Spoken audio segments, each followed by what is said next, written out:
Good morning, everyone. It is Wednesday, May the 20th, and welcome to 7 Investing Live. This is our live stream event we host every Monday, Wednesday, and Friday to put a spotlight on several of the stock market's most intriguing opportunities. I'm 7 Investing founder Simon Erickson, joined by our executive producer, Heather Horton. Heather, are you doing all right on this lovely Wednesday morning? I am. It's hot in Virginia, but it's a lovely day. A tough day to not have an AC working. I know how that goes being down in Yeah. Houston. We're going to gut it out, though. We've got a pretty good show here today. In fact, Heather, I took a trip last week. I took a fun trip up to Dallas. I went to the Money Show Masters Symposium Conference, kind of a nice little gathering. A bunch of investors get together, talk about cool stuff, and gave a presentation called The Next Big Thing to Invest in. Today, we're going to walk through that presentation in an abridged version. But if you'd like to have the entire presentation emailed directly to you, we've got a link and a way that we can make that happen. If you visit 7investing.com/newsletter with that link we've got right down there at the bottom, you can click on that one, I believe, right now.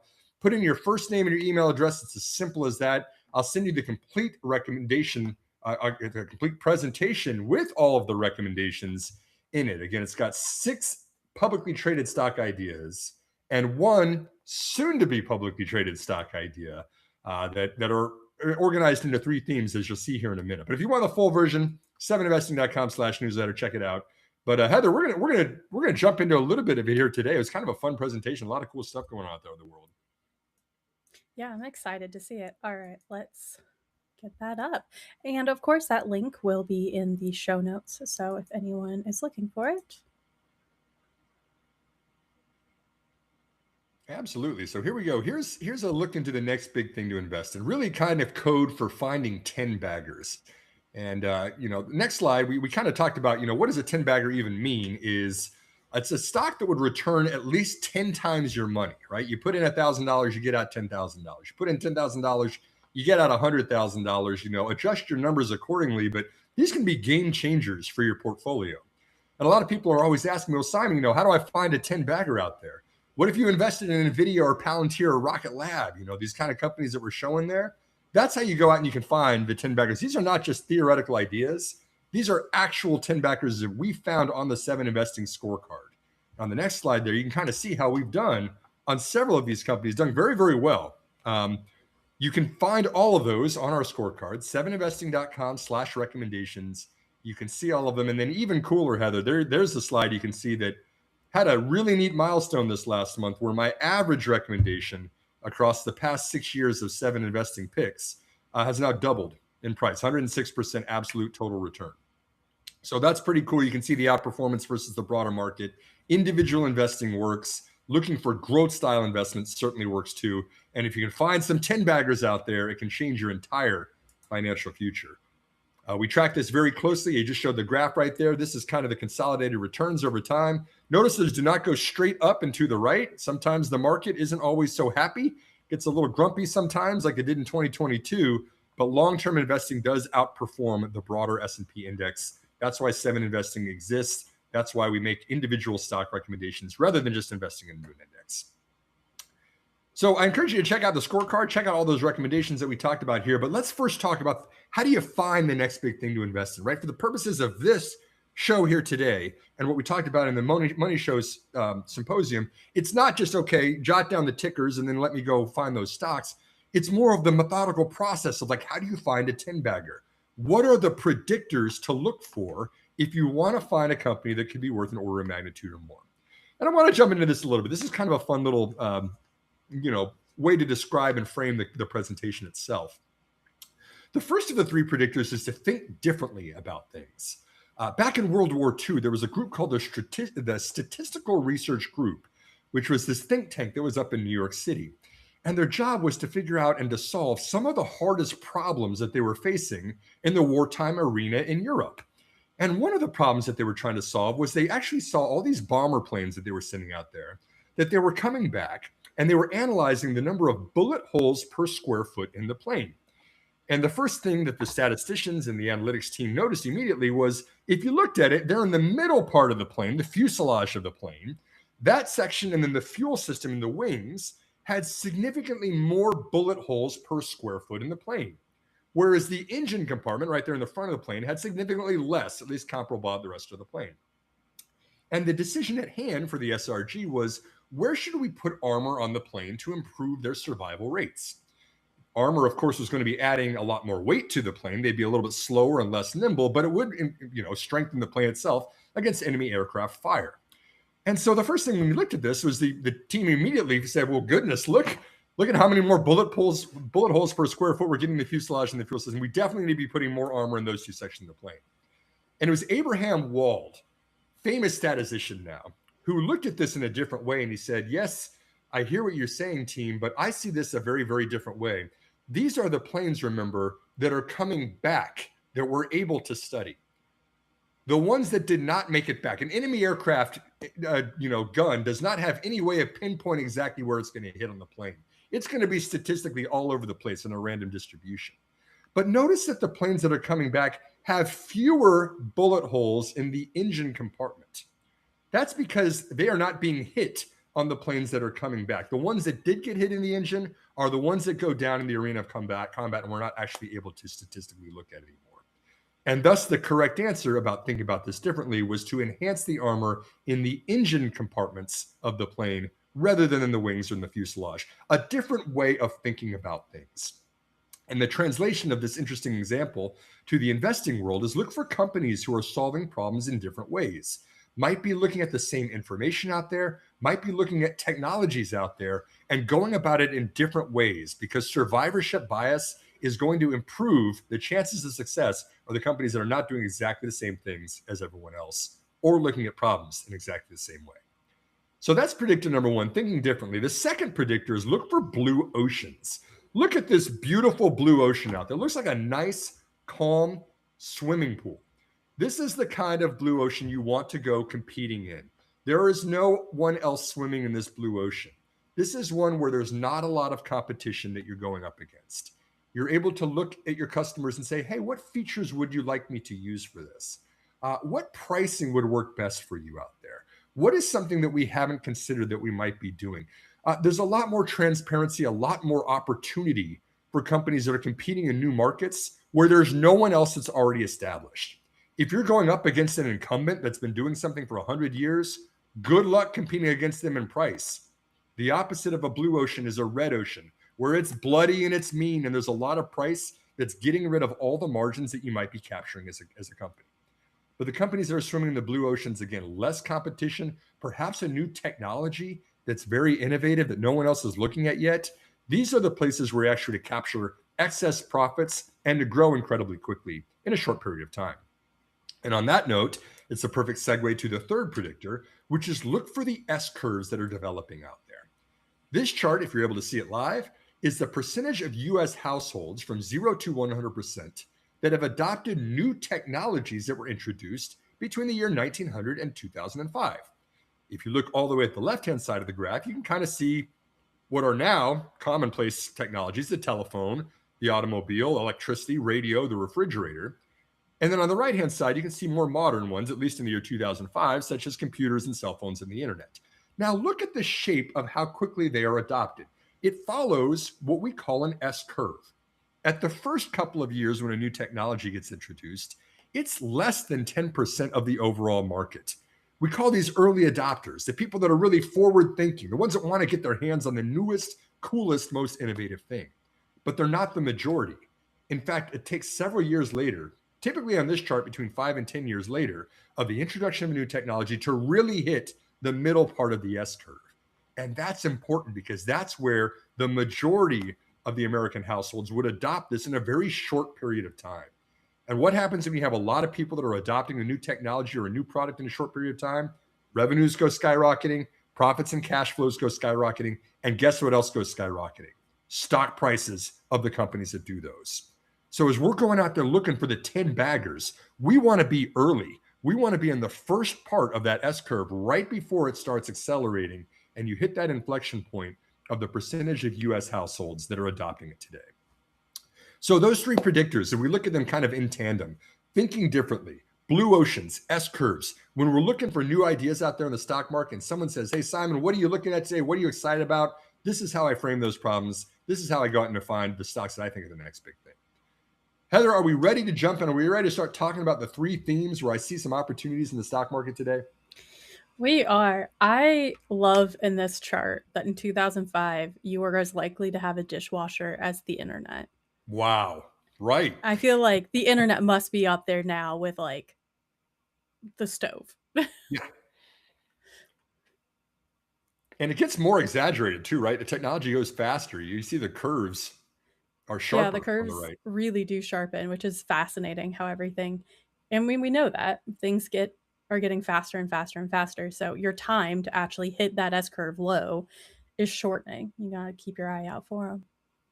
So on that note, let's talk about three technologies that I think are in the early part of the S curve there. These are the three that we're going to talk about here today. Again, in a bridged version here, we're going to give one stock idea per theme. If you want to see two stock ideas per theme and one bonus soon to IPO company, 7investing.com/newsletter. But the three we're going to talk about, quantum computing is the first one, AI agents, artificially intelligent agents, fully agentic, and then on-demand power. Those are the three that I want to chat about. Let's jump into quantum computing first and foremost.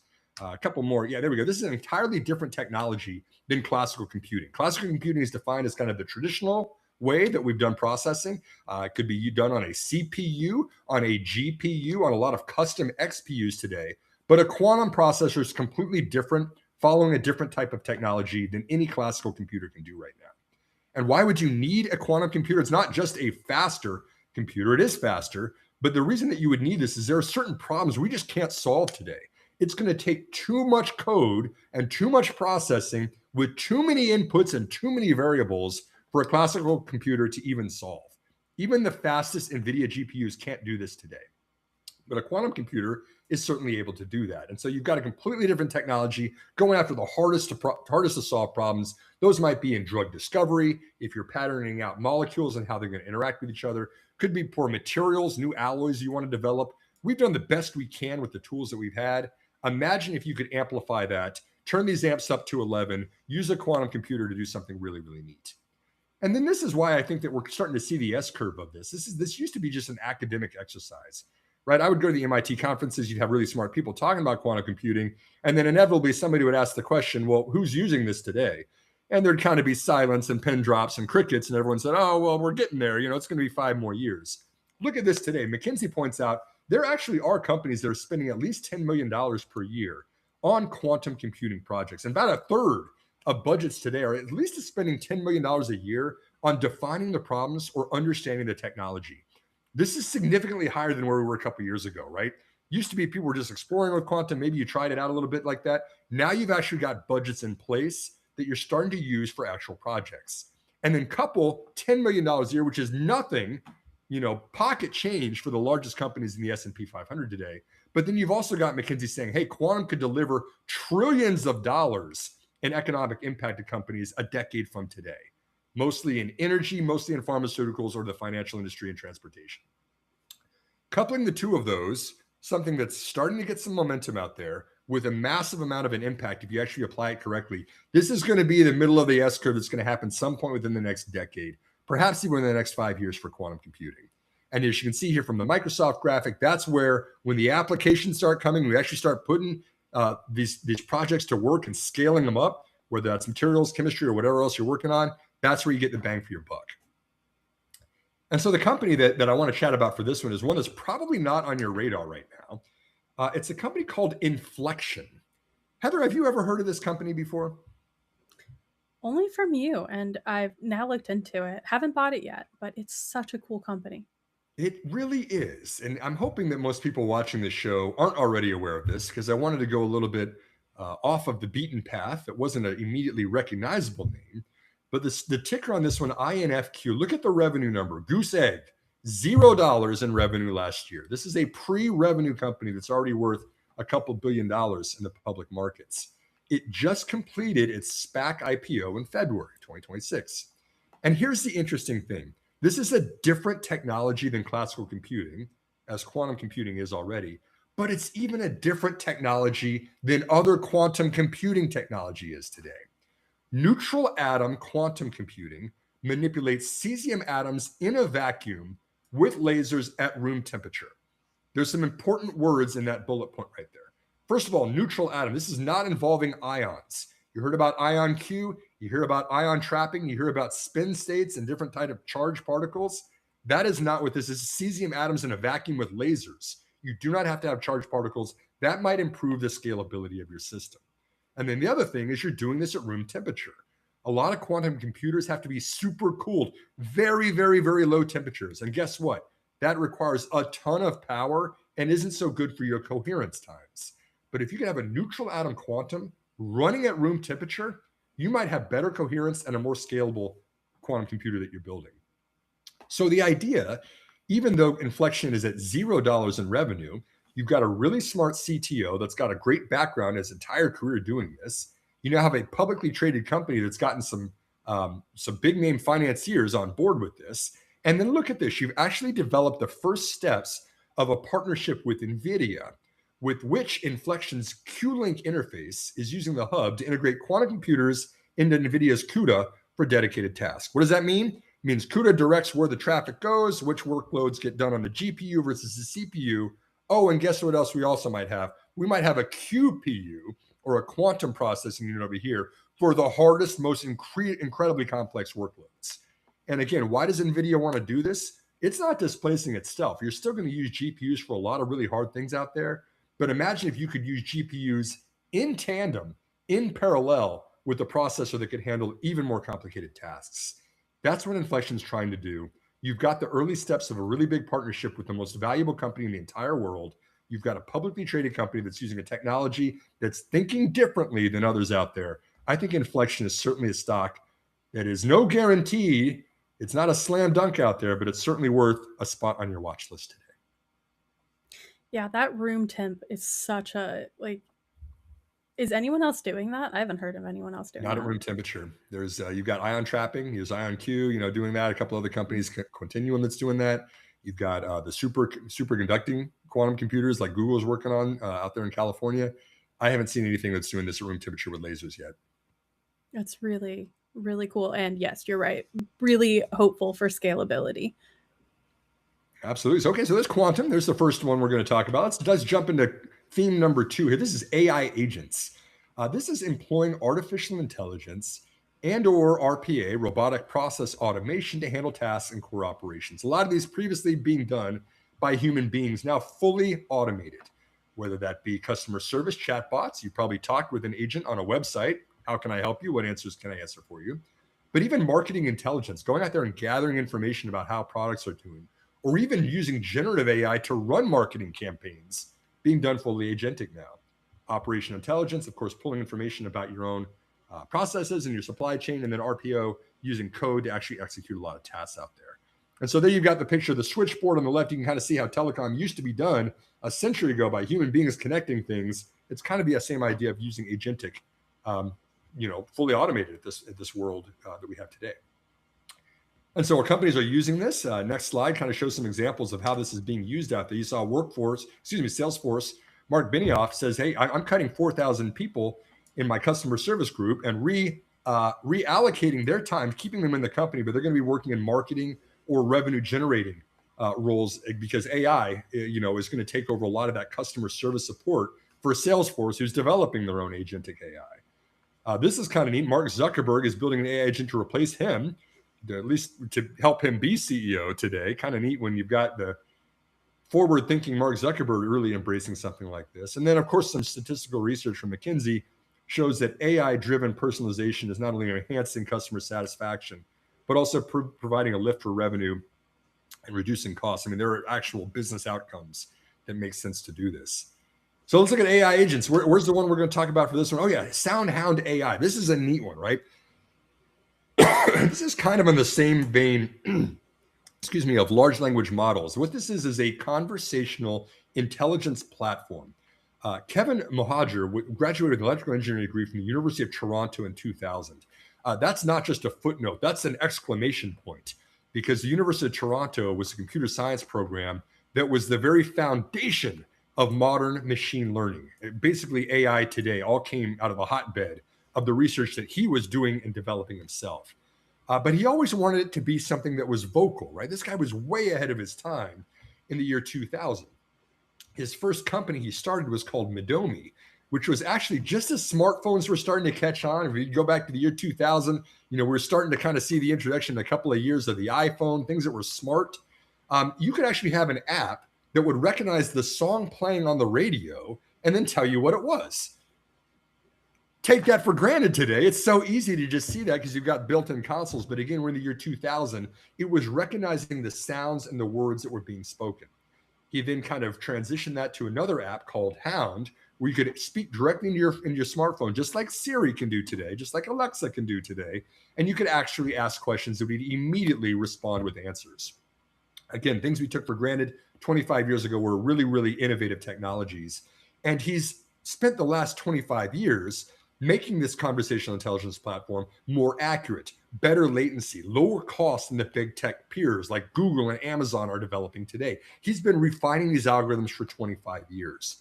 And the question was always, where is the market going to make sense for something that somebody would want to speak rather than just type into your computer? I don't need this here on my desktop. I'm able to type it in directly on my keyboard, and that works just fine for me. But if you're in a car and you don't want to be using your thumbs or talking, you probably have a dashboard that can communicate with you. In fact, Hyundai, Honda, and Mercedes are already using SoundHound directly embedded in the dashboards of the cars that they're selling today.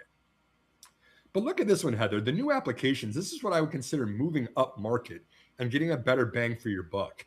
They made an acquisition of a company called Amelia AI, which is really, really good at conversations as kind of this niche technology. Where do you need to talk to somebody rather than just type something? Quick service restaurant ordering. Jersey Mike's and Chipotle now. You can actually go up and just talk to a dashboard. It'll place your order, send it back into you, and then you just put your credit card there. And rather than something that would take an order 2 or 3 minutes to process, you can get it done in about 20 seconds. Handling customer service for enterprises. This is something that we used to call them chat bots, but it'd just be like really quickly solve the problems that I'm having. You've got a conversation intelligence platform that can understand exactly the questions you're asking. Keep in mind, we talk differently than we type, and then respond with a perfect solution, especially for troubleshooting. And then I thought this one was interesting. They just landed a new health insurance customer who is actually using this for managing claims, right? If you're actually calling in saying, hey, I got in a car accident, this is exactly what happened, you're now actually having AI solve the problem and process the claim immediately for you, rather than taking down all your information from the human being asking questions for 30 minutes.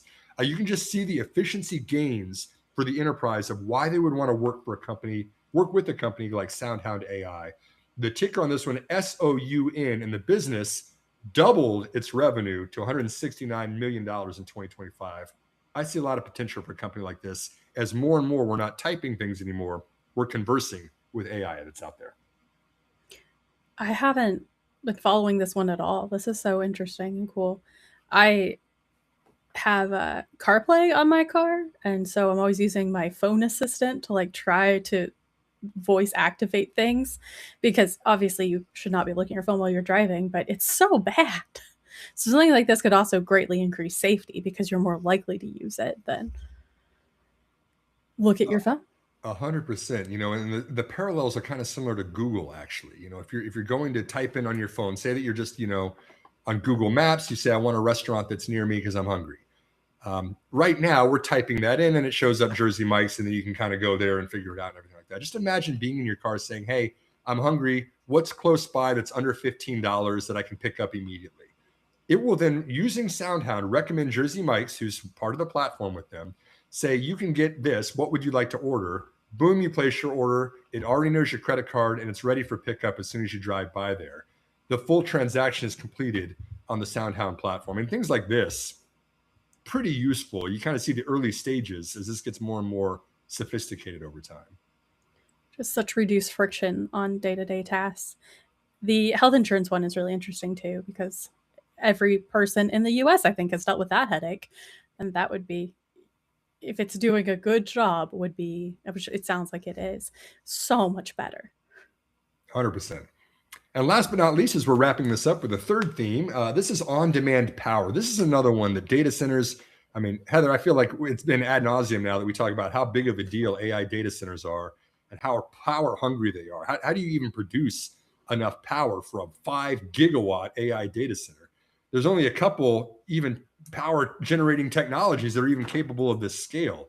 Renewables are not only intermittent, but you can't produce it when the sun's not shining, the wind's not blowing, but they're also limited in scale. You only build a windmill so large and solar panels take a lot of space out there.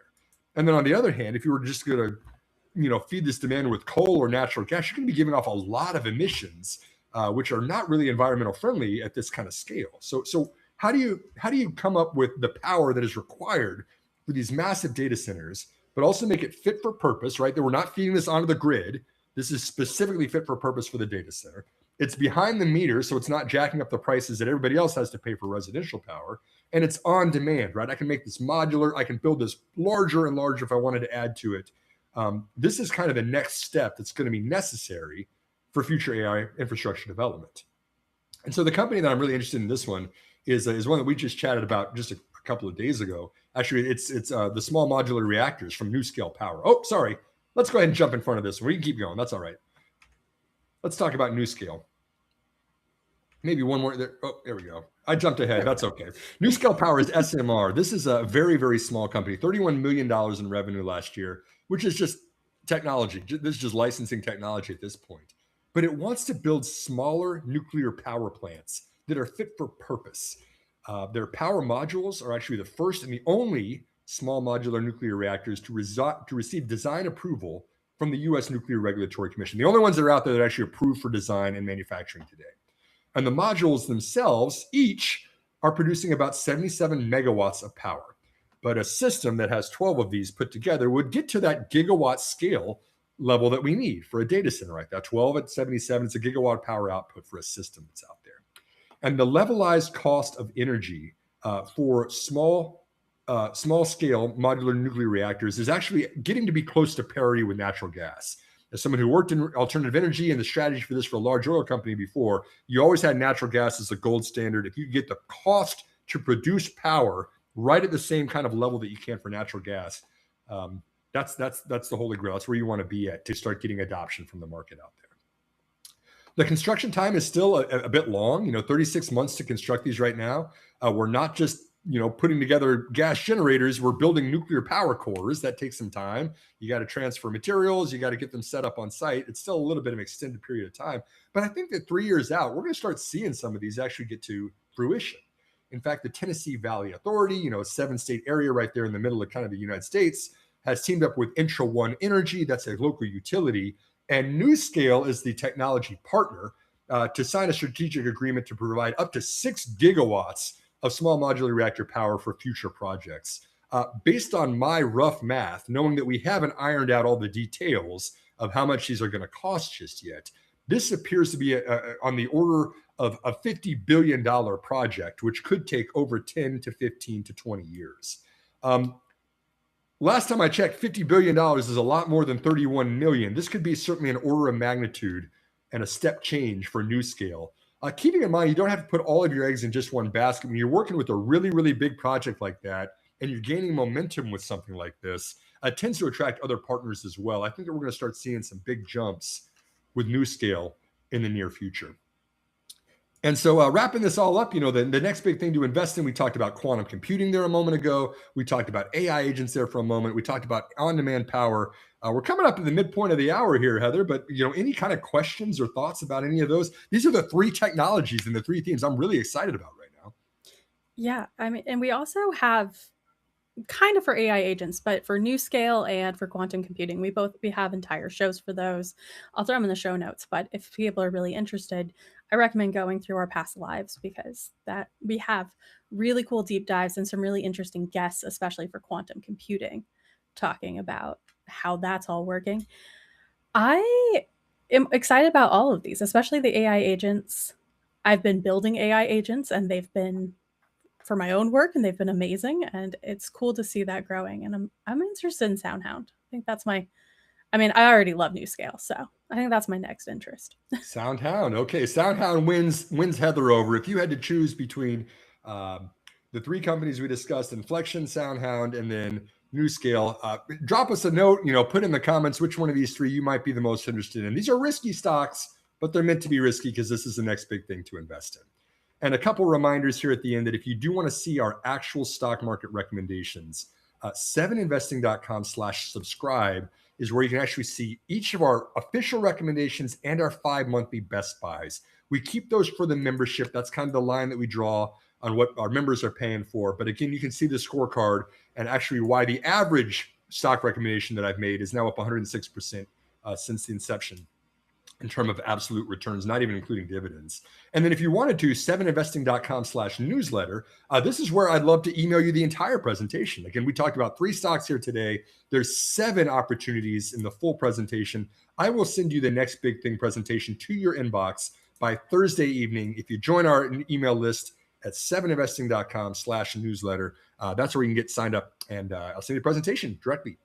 So cool, fun show here today. I always love talking about this. When we did the presentation in Dallas last week, it was a packed room. There was over 45 minutes of Q&A after it. We actually talked even after that and had a little drink and some fun with the audience. But this is a topic that investors are really kind of excited about. It's certainly one that I built my professional career around, and I'm pretty passionate about finding growth style investments that could be 10 baggers going forward. Heather, we're going to come back on Friday and talk a little bit about the best buys that are coming out here for May.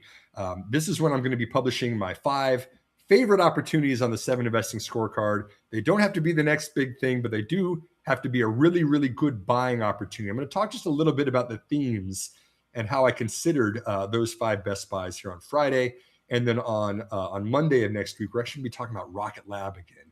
We introduced that. We talked about the first quarter results on last week's show. Now I'm going to sharpen my pencil and really get into the nitty gritty of the valuation, figure out what's baked in as far as expectations for the stock price here today. But Rocket Lab, fantastic company, has been fantastic for investors, has been fantastic for 7 investing. Where do we go from here? What's the next step for this end-to-end space company? I'm really excited for that part too. Yep. So a lot of good stuff. And then we're actually going to have some guests on the show in June. I'll be publishing the full schedule here shortly, but it's time to start bringing some external opinions in as well. I'm excited to talk to some of these guys once again as a follow-up here and coming up in June. So stay tuned. Again, got some good content coming for you. Stay cool out there if you are in the Northeast and going through the heat spell. If you're down in Houston and you're dealing with the rain, I'm right there with you. But in the meantime, have a great day. Have a great weekend. We'll see you again next week.